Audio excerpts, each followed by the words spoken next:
Assalamu Alaikum. Welcome back to Alhan's World. ഒരു കിടിലൻ ലുക്കുള്ള antique ബോട്ടിൽ ക്രാഫ്റ്റുമായാണ് ഞാൻ ഇന്ന് വന്നിട്ടുള്ളത്. നമ്മുടെ വീട്ടിൽ നമ്മൾ വേസ്റ്റാക്കി കളയുന്ന പല വസ്തുക്കൾ കൊണ്ടാണ് ഈ ബോട്ടിൽ ക്രാഫ്റ്റ് ചെയ്തിട്ടുള്ളത്. വിലപിടിപ്പുള്ള കല്ലുകളോ മുത്തുകളോ ഒന്നും ഉപയോഗിച്ചിട്ടില്ല.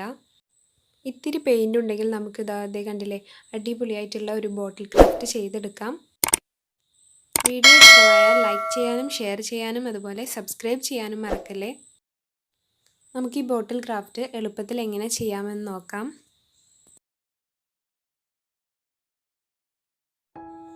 ഇതുപോലെയുള്ള ഒരു ബോട്ടിലാണ് ഞാൻ ഇവിടെ ഉപയോഗിച്ചിട്ടുള്ളത്. ആദ്യം ഈ ബോട്ടിൽ ഒന്ന് ടിഷ്യൂ പേപ്പർ കൊണ്ട് നമുക്ക് കവർ ചെയ്തെടുക്കാം. ഇതിനായി 1 ടീസ്പൂൺ ഫെവിക്കോളും അതേപോലെ 1 ടീസ്പൂൺ വെള്ളവും എടുത്ത് നന്നായി മിക്സ് ചെയ്തെടുക്കുക.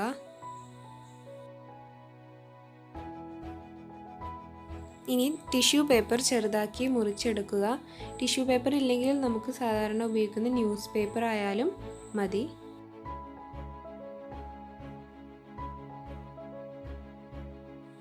ഇനി ഫെവിക്കോളും വെള്ളവും ചേർത്ത മിക്സ് ഒരു ബ്രഷ് ഉപയോഗിച്ച് നമുക്ക് ഈ ബോട്ടിലേക്ക് അപ്ലൈ ചെയ്ത് കൊടുക്കാം. അതിനുശേഷം ടിഷ്യൂ പേപ്പർ ഈ ബോട്ടിലിൽ ഒട്ടിച്ചു കൊടുക്കാം. പെട്ടെന്ന് ഒട്ടിച്ചെടുക്കാൻ വേണ്ടി ഒരു വലിയ പെയിൻറ് ബ്രഷാണ് ഞാനിവിടെ ഉപയോഗിച്ചിരിക്കുന്നത്.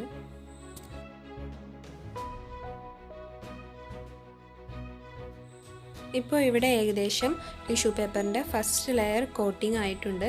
നമുക്കൊന്നും കൂടി കോട്ട് ചെയ്തെടുക്കാം. ബോട്ടിലിൽ ഒരു പ്രത്യേക പാറ്റേൺ വരാൻ വേണ്ടിയിട്ടാണ് ടിഷ്യൂ പേപ്പർ ഉപയോഗിച്ച് ഇങ്ങനെ 2 ലെയർ കൊടുക്കുന്നത്.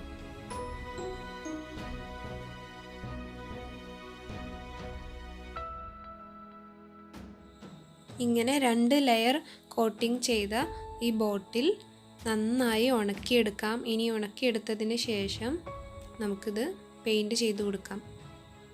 ബോട്ടിൽ നന്നായി ഉണങ്ങിയതിന് ശേഷം നമുക്കിത് പെയിൻറ് ചെയ്തെടുക്കാം. ഇതിനായി വൈറ്റോ അല്ലെങ്കിൽ ബ്ലാക്കോ അക്രിലിക് പെയിൻറ് യൂസ് ചെയ്യാവുന്നതാണ്. ഞാനിവിടെ വൈറ്റ് അക്രിലിക് പെയിൻ്റാണ് യൂസ് ചെയ്യുന്നത്. ഒരു സ്പോഞ്ച് ഉപയോഗിച്ചുകൊണ്ട് നമുക്ക് ഈ ബോട്ടിൽ പെയിൻറ് ചെയ്തെടുക്കാം. ഇങ്ങനെ പെയിൻറ് ചെയ്തെടുക്കാൻ ബ്രഷിനേക്കാൾ നല്ലത് സ്പോഞ്ച് തന്നെയാണ്.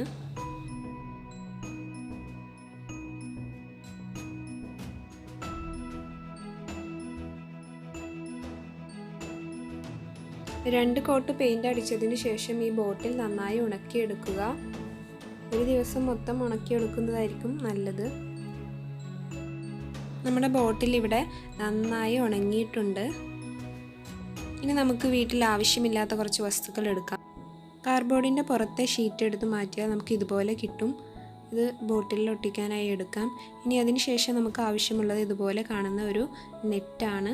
ഒരു പഴയ ഡ്രസ്സിൽ നിന്നാണ് ഞാൻ ഈ നെറ്റ് എടുത്തിട്ടുള്ളത്. ഇതിന് പകരമായി ഇതുപോലെയുള്ള ലേസോ നിങ്ങൾക്ക് ഉപയോഗിക്കാവുന്നതാണ്. ഇനി ഇത് ഒട്ടിച്ചെടുക്കാനായി ഫെവിബോണ്ട് അല്ലെങ്കിൽ ഫെവിക്കോൾ യൂസ് ചെയ്യാം. ഇനി നമുക്ക് ഫെവിബോണ്ട് ഉപയോഗിച്ച് ഏകദേശം ഈ ബോട്ടിലിൻ്റെ സെൻറ്ററിലായി ഈ നെറ്റ് ഫാബ്രിക് നമുക്ക് ഒട്ടിച്ചു കൊടുക്കാം. ഫെവിക്കോളിനേക്കാൾ വളരെ പെട്ടെന്ന് ഒട്ടുന്നതായതുകൊണ്ടാണ് ഇവിടെ ഫെവിബോണ്ട് യൂസ് ചെയ്യുന്നത്. ഇവിടെ ഉപയോഗിച്ചിട്ടുള്ള ഈ ക്ലോത്തിൽ ഒരു പ്രത്യേക പാറ്റേൺ ഉണ്ട്. അപ്പോൾ അത് പെയിൻറ് ചെയ്യുമ്പോൾ കാണാൻ വളരെ ഭംഗിയായിരിക്കും. ഇതിന് പകരമായി പ്ലെയിൻ ആയിട്ടുള്ള നെറ്റിൻ്റെ ഫാബ്രിക് വേണമെങ്കിൽ യൂസ് ചെയ്യാവുന്നതാണ്. കളയാൻ വെച്ചിരിക്കുന്ന ഡ്രസ്സുകളിൽ നിന്ന് ഇത്തരത്തിലുള്ള ക്ലോത്ത് പീസുകൾ നിങ്ങൾ എടുത്ത് മാറ്റി വെക്കുകയാണെങ്കിൽ ഇതുപോലെയുള്ള വളരെ മനോഹരമായിട്ടുള്ള ബോട്ടിൽ ആർട്ട് നമുക്ക് ചെയ്തെടുക്കാൻ പറ്റും. ഈ ക്ലോത്ത് പീസ് നന്നായി ഒട്ടിച്ചെടുത്തിട്ടുണ്ട്. ഇനി ഇതിന് താഴെയായി നമുക്ക് ഈ കാർഡ്ബോർഡ് പീസ് ഒട്ടിച്ചു കൊടുക്കാം.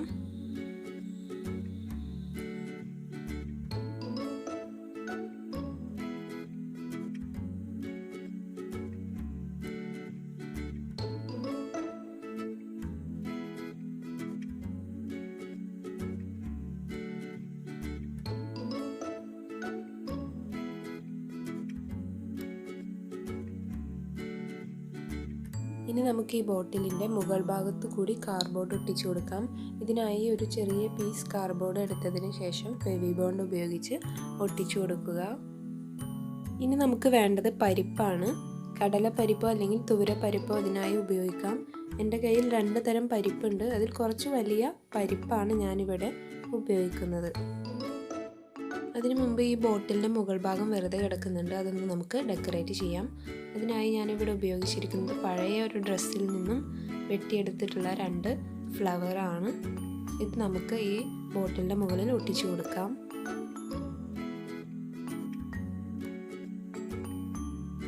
ഇപ്പോൾ അതും റെഡി ആയിട്ടുണ്ട്.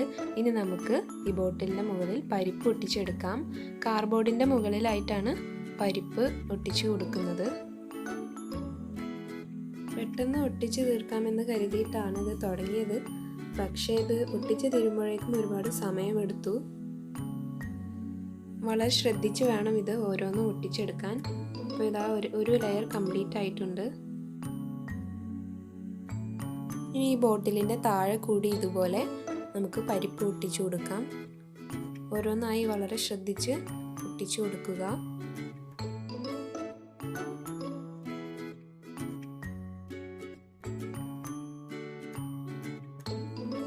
അങ്ങനെ നമ്മുടെ ഈ പരിപ്പ് ഒട്ടിക്കുന്ന പരിപാടി കഴിഞ്ഞു. ഇനി ഒന്നുകൂടി നമുക്ക് ഈ ബോട്ടിലൊന്ന് ഡെക്കറേറ്റ് ചെയ്ത് കൊടുക്കാം. നമ്മുടെ പഴയ ഡ്രസ്സുകളിലൊക്കെ കാണുന്ന ഇതുപോലത്തെ ചെറിയ കല്ലുകളില്ലേ, അത് ഇതിനായി നമുക്ക് ഉപയോഗിക്കാം. ഇനി ഈ കല്ലുകൾ ഇല്ലെങ്കിൽ നമ്മുടെ ബോട്ടിൽ സൂപ്പറാണ് കേട്ടോ. ഇനി അതുള്ളവർക്ക് ഇത് ഉപയോഗിക്കാം. ഞാനിവിടെ ഉപയോഗിച്ചിരിക്കുന്ന ഈ കല്ലുകൾ പഴയൊരു അബായിൽ നിന്നും എനിക്ക് കിട്ടിയതാണ്. ഈ കല്ലുകൾ കൂടി നമുക്ക് ഗം ഉപയോഗിച്ച് ഒട്ടിച്ചു കൊടുക്കാം.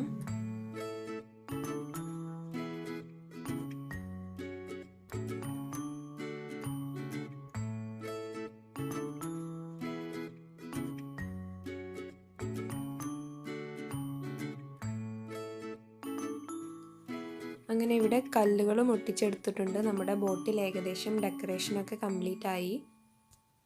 ഇനി ഒരു ചെറിയൊരു കാര്യം കൂടി ചെയ്യാനുണ്ട്. നമ്മൾ ആവശ്യമില്ലാതെ വലിച്ചെറിയുന്ന ഇതുപോലെയുള്ള പ്ലാസ്റ്റിക് പൂക്കൾ നമുക്ക് ഈ ബോട്ടിലിന് മുകളിൽ ഒട്ടിച്ചു കൊടുക്കാം. ഇനി പ്ലാസ്റ്റിക് പൂക്കൾ തന്നെ വേണമെന്നില്ല, ക്ലേ ഉപയോഗിച്ചോ അല്ലെങ്കിൽ പേപ്പർ ഉപയോഗിച്ചോ ഉള്ള പൂക്കളായാലും മതി. ഇവിടെ നമുക്ക് ഒട്ടിച്ചെടുക്കാം.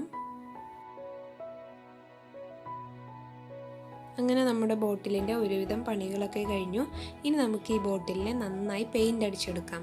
ഇതിനായി ഞാനിവിടെ ഉപയോഗിക്കുന്നത് ബ്ലാക്ക് അക്രിലിക് കളറാണ്.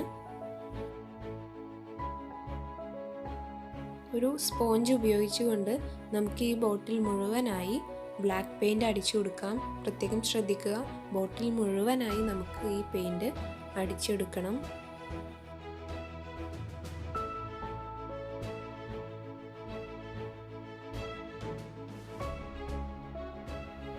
അങ്ങനെ നമ്മുടെ ബോട്ടിൽ ഇപ്പോൾ മൊത്തം ബ്ലാക്ക് അടിച്ചെടുത്തിട്ടുണ്ട്. ഇനി നമുക്കിത് ഒരു ദിവസം മൊത്തം ഉണക്കാൻ വെക്കാം.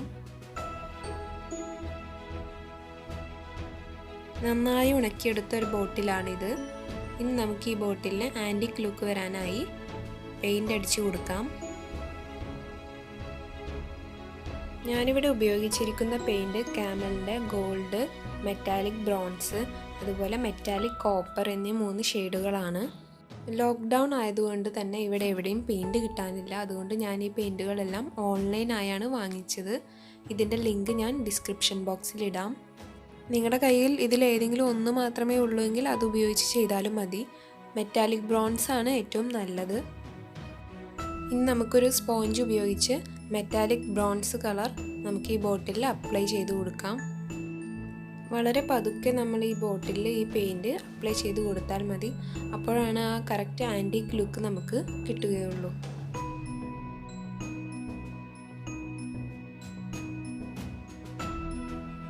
ഇത് കണ്ടില്ലേ, ഇപ്പോൾ നമ്മളിവിടെ ഈ ബോട്ടിലിൻ്റെ മുകൾ ഭാഗം പെയിൻറ് ചെയ്ത് കഴിഞ്ഞിട്ടുണ്ട്.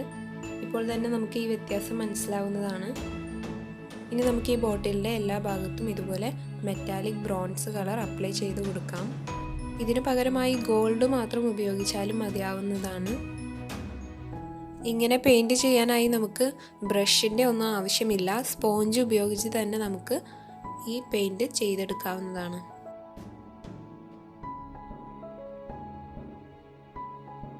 താഴെയുള്ള കാർഡ്ബോർഡിലും ഇതുപോലെ പെയിൻറ് അപ്ലൈ ചെയ്ത് കൊടുക്കാം. കാർഡ്ബോർഡ് മുഴുവനായി ഇങ്ങനെ പെയിൻറ് അടിച്ചെടുക്കേണ്ടതില്ല. ഒരു സ്പോഞ്ച് ഉപയോഗിച്ച് ഇതുപോലെ ചെയ്താൽ മതി.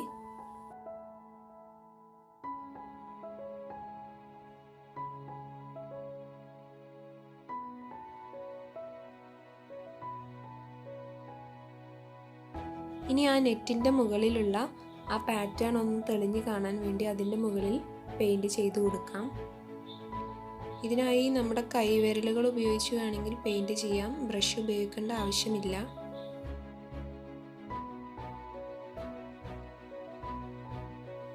ഇനി നമ്മുടെ ബോട്ടിലിൽ ഒരു റെഡിഷ് കളർ കിട്ടാനായി മെറ്റാലിക് കോപ്പർ കളർ അപ്ലൈ ചെയ്ത് കൊടുക്കാം.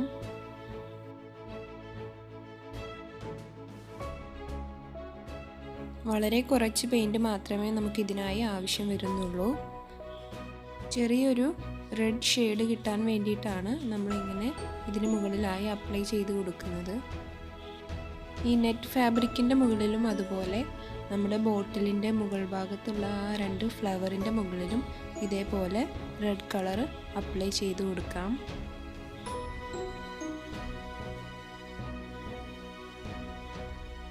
നമ്മൾ നേരത്തെ ഒട്ടിച്ച് വെച്ചിട്ടുള്ള ആ പ്ലാസ്റ്റിക് ഫ്ലവറിൻ്റെ അകത്തും ഇതേപോലെ മെറ്റാലിക് ബ്രോൺസും അതിന് മുകളിലായി മെറ്റാലിക് കോപ്പർ കളറും അപ്ലൈ ചെയ്ത് കൊടുക്കാം. ഇപ്പോൾ കണ്ടില്ലേ, നല്ല മനോഹരമായിട്ടുള്ള ഒരു കളറാണ് കിട്ടിയിട്ടുള്ളത്.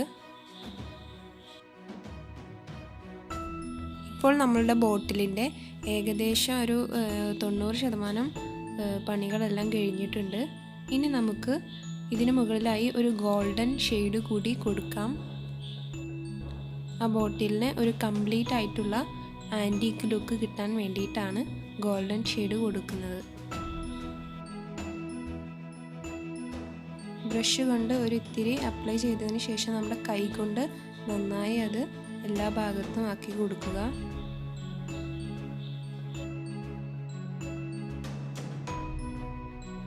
ഇനി നമ്മൾ നേരത്തെ മെറ്റാലിക് കോപ്പർ പെയിൻറ് അടിച്ചു വെച്ച ആ ലേസിൻ്റെ മുകളിലായി ഇതുപോലെ ഗോൾഡൻ ഷെയ്ഡ് കൊടുക്കാം. കൈകൊണ്ട് ചെയ്യുന്നതാണ് ഏറ്റവും നല്ലത്. ഇത്രയും ആയാൽ നമ്മുടെ ആൻറ്റീക്ക് ബോട്ടിൽ ആർട്ട് റെഡിയായി. എല്ലാവരും തീർച്ചയായും ട്രൈ ചെയ്ത് നോക്കണേ. കാണാൻ നല്ല ഭംഗിയില്ലേ? ഇതുപോലത്തെ നല്ല ക്രാഫ്റ്റ് വീഡിയോസ് കാണാൻ ദയവായി ചാനൽ സബ്സ്ക്രൈബ് ചെയ്യുക. Thanks for watching.